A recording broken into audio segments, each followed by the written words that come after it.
Hey, what's up? Ako si Lance Vehico para sa Newswatch Plus at andito nga tayo ngayon sa Metro Walk Commercial Complex dito sa Pasig City kung saan itatayo ang Ortigas Station ng Metro Manila Subway Project. Alam nyo, sabi ni Transportation Secretary Vince Dizon, isa ito sa pinakamalaki at pinakamahalagang bahagi ng subway system. Hindi pa nagsisimula yung konstruksyon ng Ortigas Station pero ang pagtitiyak dyan ng gobyerno, inaayos na raw yung issue sa right-of-way para masimula na ang konstruksyon.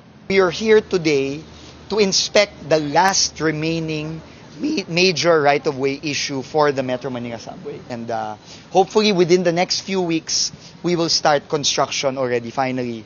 After 3 years since the groundbreaking. Alam naman, nakakatawa minsan tayo dito sa bansa natin, no? Mag-groundbreak tapos 3 years pa bago magsimula yung actual na construction. Ayon kay Dizon, posibleng makarating ang tunnel boring machine sa Ortigas by 2026. Hindi pa raw ito matatapos sa 2028 o sa pagtatapos ng termino ng Pangulo. Una nang sinabi ng DOTR na target tapusin sa 2028 ang Valenzuela to Quirino Highway stations. Aniya ay naasahang matatapos sa Ortigas Station sa 2030 o 2031. Welcome development din ito para kay Pasig City Mayor Vico Soto na kasama sa inspeksyon.